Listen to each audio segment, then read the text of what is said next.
안녕하세요, 여러분. 부자오빠입니다. 이따가 11시에 제가 쇼미더 머니를 봐야 돼서 오늘도 좀 빨리 진행을 하겠습니다. 어제도 제가 국민가수 본다고 좀 급하게 영상을 찍었었는데, 오늘도 어떻게 하다 보니까 시간이 또 이렇게, 맞아 떨어지네요. 우리 구독자님께서 질문을 해주셨는데, 나스닥과 S&P 500, 이런 ETF가 여러 개 뜨는데, 어떤 것을 선택을 해야 될지 고민을 하시는 것 같고, 필라델피아 반도체도 마찬가지로 정확한 플레임을 이제 알고 싶어 하시는 것 같습니다. 아마 제가 예전 영상에서 이렇게 정확한 상품명을 얘기하지 않고 뭉뚱그려서 그냥 S&P 500이나 나스닥이 투자하시면 된다. 이렇게 말씀을 드린 것 같습니다. 자, 지금부터 설명 바로 해드리겠습니다. 일단 S&P 500이라는 것은 미국에 상장된 3대 지수 중 하나입니다. 이 S&P 500 안에는 거의 500개 기업이 들어가는데 이것을 평균을 내서 일종의 지수화를 시키는 거거든요. 그래서 최근 1년간의 지수 흐름을 보시면 정말 끝내주게 우상향하고 있습니다. 사람들이 괜히 미국 주식 하는 게 아닌 것 같습니다. 이렇게 객관적인 데이터가 왜 미국 주식에 투자해야 되는지를 명백하게 보여주고 있죠. 그래서 증권사에서 이런 생각을 합니다. 생각해보니까 S&P 500 지수가 너무나도 잘 간다. 그러니까 우리가 힘들게 뭐 이것저것 종목 분석해서 펀드를 만드느니 차라리 이 S&P 500 지수를 그대로 따라가게 한번 설계를 해보자. 그래서 탄생한 게 바로 패시브 ETF라고 할 수 있고요. 패시브 ETF는 특정 지수를 그대로 따라가게 설계된 ETF입니다. 자, 예를 들어서 타이거 미국 S&P 500이라는 ETF가 있는데 일단 종목 코드는 360750이고요. 오른쪽에 보시면 기초 지수가 S&P 500입니다. 그리고 자산 운용사는 미래에셋 자산 운용이죠. 펀드 보수는 1년에 0.07%인데 생각보다 굉장히 저렴합니다. 이게 저렴할 수밖에 없는 이유가 S&P 500을 그냥 그대로 따라가기만 만들면 되는 거잖아요. 그러니까 펀드 매니저의 역량이 그다지 중요하지 않습니다. 근데 이게 하나만 있는 게 아니고요. 코덱스 미국 S&P 500 TR이라는 게 또 있습니다. 종목 코드는 379800인데 기초 지수로 보시면 S&P 500 토탈 리턴이라고 되어 있죠. 이 토탈 리턴은 말 그대로 그냥 그대로 다 되돌려준다. 이 정도로 이해를 하시면 되는데 분배금을 자동으로 재투자해 주는 겁니다. 이 분배금은 배당금이랑 그냥 똑같다고 보시면 됩니다. 개별 종목에서는 배당금, ETF에서는 분배금이라고 표현을 합니다. 한마디로 TR이 들어간 ETF는 분배금을 자동으로 재투자해 주는 것이고 TR이 없는 것은 증권 계좌로 입금이 되겠죠.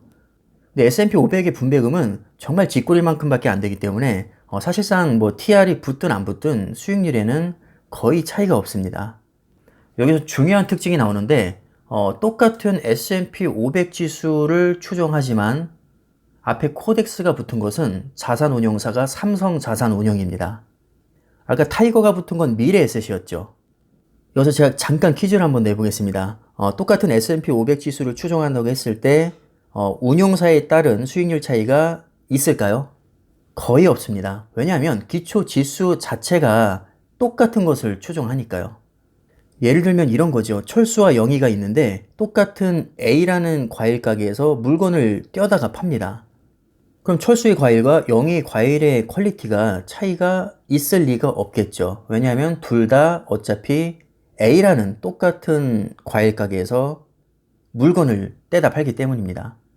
즉 앞에 코덱스가 붙든 타이거가 붙든 그것은 자산 운용사만 다를 뿐이지 기초 지수는 똑같은 S&P 500을 추종하기 때문에 차이가 날 리가 없습니다. 근데 희한하게 이 펀드 보수가 지금 코덱스 미국 S&P 500 TR이 0.05%, 타이거보다는 0.02% 저렴하네요. 만약에 저라면 신규로 투자할 거라면 수수료가 조금이라도 저렴한 거를 선택할 것 같습니다. 자, 이게 다가 아닙니다. 킨덱스가 또 있는데요. 킨덱스 미국 S&P 500. 기초 지수는 마찬가지로 S&P 500이고 펀드 보수 0.07%. 타이거랑 똑같죠. 그리고 자산 운용사가 한국투자 신탁운용입니다. 이제 감이 오셨죠? 자산 운용사만 다를 뿐이지 기초 지수는 똑같이 S&P 500을 추종합니다. 자, 그렇다면 수익률 차이가 없겠죠. 실제로 확인해 볼까요? 타이거 미국 S&P 500, 코덱스 미국 S&P 500 TR, 킨덱스 미국 S&P 500. 약 1년간의 수익률을 보니까 정말 똑같이 34.5%가 나옵니다. 이게 차트가 하나인 것처럼 보여도 세 개가 겹친 거거든요. 여러분들이 보시기에는 어때 보이시나요? 제가 볼 때는 완전히 똑같아 보입니다. 따라서 앞에 타이거가 붙든 코덱스가 붙든 킨덱스가 붙든 이게 중요한 게 아니라 기초 지수가 뭐냐, 이게 중요합니다. 그래서 S&P 500에 투자하기로 마음을 먹으셨다면 어떤 ETF를 선택하셔도 전혀 문제될 게 없고요. 그냥 수수료가 좀 싸거나 아니면 시총이 높거나 뭐 거래량이 많거나 아니면 왠지 이름이 마음에 든다거나 뭐 무엇이든 상관없습니다. 그게 그거기 때문에 그냥 아무거나 선택하셔도 전혀 문제가 없을 것 같습니다. 그 다음에 필라델피아 반도체도 아까 질문을 해주셨는데 우리나라에 상장되어 있는 게 있죠. 타이거 미국 필라델피아 반도체 나스닥이라는 거고요. 종목 코드는 381180입니다.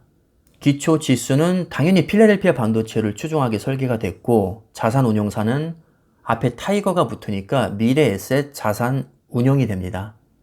근데 펀드 보수가 0.49%로 아까 S&P 500에 비해서는 굉장히 비싸죠.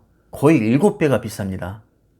그래서 수수료에 민감하신 분들은 좀 생각을 해보셔야 될 것 같고 저는 개인적으로 이렇게 펀드 보수에 민감한 편은 아니라서 거의 신경 안 쓰고 그냥 사고 싶은 거 있으면 다 삽니다. 저는 수수료나 세금 뭐 이런 거에 그렇게 민감한 편이 아닙니다. 그냥 수수료 왕창 내더라도 수익률 좋으면 저는 장땡이라고 생각합니다. 참고로 필라델피아 반도체라는 것은 미국에 상장된 잘 나가는 반도체 기업 30개를 하나로 묶어놓고 평균을 낸 지수입니다. 최근 1년간의 수익률을 보면 의외로 좀 변동성이 큰 편이고 수익률도 그렇게까지 좋지는 못합니다. 왜냐하면 기본적으로 반도체 기업들만 모아놓은 데다가 종목 수도 30개로 그렇게 사실 많은 편이 아니거든요. 아무래도 반도체는 경기에 민감하기 때문에 변동성이 기본적으로 좀 크다고 보시면 됩니다. 변동성이 큰 만큼 상승장에서는 정말 수익률이 화끈하게 나와주는 매력적인 지수라고 할 수 있죠. 자, 이 정도면 정리가 되셨겠죠? 참고하셨으면 하고요. 영상은 이쯤에서 마무리를 하겠습니다. 감사합니다.